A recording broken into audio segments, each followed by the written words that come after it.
Hey guys, I'm just putting up deer stands right now on my buddy's property, but I actually came across something pretty exciting for me that I'm gonna be able to cook up tonight. This is chicken of the woods, a bright and beautiful mushroom with great versatility in the kitchen. Named for its texture reminiscent of cooked chicken meat, it makes a suitable substitute in most chicken dishes, especially where bolder flavors are present, such as this vegan chicken curry.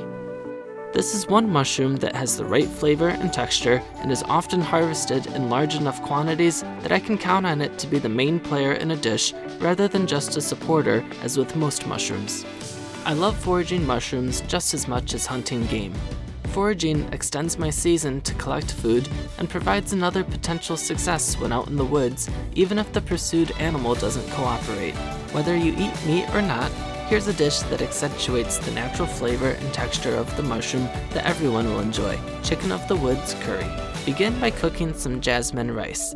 1 cup of rice to 2 cups of water and a half teaspoon of sea salt, brought to a boil, then covered and simmered until all the water has absorbed or evaporated, about 10 minutes.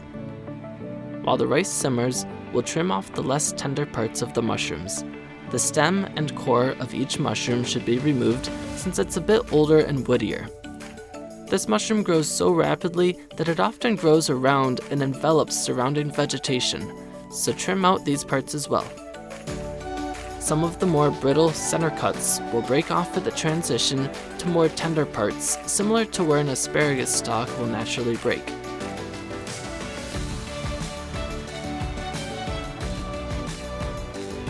Then chop the pieces into manageable bite-sized pieces. I harvested the entire mushroom, but some argue it's healthier for the mushroom to only harvest the tender parts that will be used.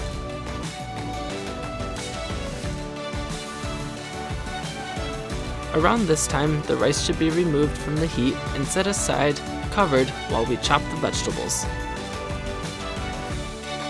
1 large red bell pepper, seeds and ugly spots removed, cut into thin slices, and a couple of carrots, grated on the largest grater size you have, are our main veggies.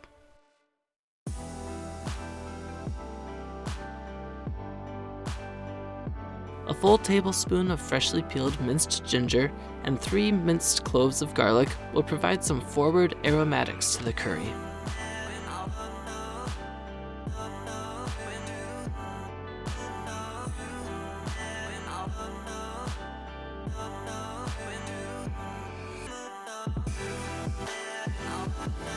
A couple tablespoons of fresh minced cilantro or parsley for the cilantro averse add color and a fresh herbal background. Coarsely chop a handful of cashews that will add a bit of fat and crunch to the dish. Then chop 1 large onion and slice 1 lime in half that we'll use for its juice, and another lime sectioned for garnishing. Assemble all the other ingredients and the ones we just prepped, since we're now ready for the easy part of combining it to make the curry. Using a large pot, begin by sauteing the onion until translucent, then add the chicken of the woods mushrooms, the ginger, coriander, and garlic. Stir to combine and add the full can of coconut milk. The chicken of the woods will absorb a fair amount of moisture, so if you want a more substantial sauce, you can add an entire extra can of coconut milk. Bring to a boil and add the red pepper, carrots, salt, pepper, brown sugar, and red curry paste. Simmer for a few minutes to begin to tenderize the vegetables, then add the juice from half of a lime and the spinach. After the spinach has wilted, taste for seasoning and adjust as necessary. Mine needed more curry paste and a touch of brown sugar for a little bit of extra sweetness. Keep tasting and adjusting till it's perfect.